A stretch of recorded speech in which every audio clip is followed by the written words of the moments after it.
ஒவ்வொரு இல்லத்தரசியும் இந்த 4 தவறுகள் செய்யாம இருந்தா மேரிட் லைஃப் ரொம்ப நல்லா இருக்கும்.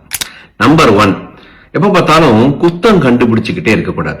எப்ப பார்த்தாலும் கிரிட்டிசைஸ் பண்ணிக்கிட்டே இருக்கக்கூடாது. நீங்க அதை பண்ணல இதை பண்ணல அப்படின்னு சொல்லி எப்ப பார்த்தாலும் நொட்ட சொல்லிக்கிட்டு வெறுப்பேற்றிக்கிட்டே இருக்கக்கூடாது. அது ஒரு மேல் ஈகோக்கு செட் ஆகாது. அது என்ன சொன்னாலும் புரிய போறது இல்லை. அதுக்கு பதிலாக அவங்கள நிறைய என்கரேஜ் பண்ணலாம், அப்ரிஷியேட் பண்ணலாம். 10ல 4 தான் பண்றாங்க அப்படின்னா அந்த 4 மட்டும் அப்ரிஷியேட் பண்ணி பாருங்க, பெட்டர் ஆயிட்டே வருவாங்க. நம்பர் 2 மத்தவங்களோட அவரை கம்பேர் பண்ணி பேசக்கூடாதுங்க. ஆபீஸ்ல இருக்கவங்க பாருங்க எப்படி இருக்காங்க, பக்கத்து வீட்டுல இருக்கவங்க எப்படி இருக்காங்க, சொந்தக்காரங்க பாருங்க எப்படி இருக்காங்க சொல்லி அவரை மத்தவங்களோட கம்பேர் பண்ணக்கூடாது. ஒவ்வொருத்தங்களுக்கும் ஒரு ஸ்ட்ரென்த் இருக்கும். அந்த ஸ்ட்ரென்த்தை மட்டுமே, அந்த யூனிக் டேலண்ட் இருக்கும்ல, ஒரு கேப்பபிலிட்டி இருக்குல்ல, அதை மட்டுமே நீங்க அவர்கிட்ட பேசி பாருங்க. ஆட்டோமேட்டிக்கா பெட்டரான ஒரு ஹஸ்பண்டா அவர் மாறுவார்.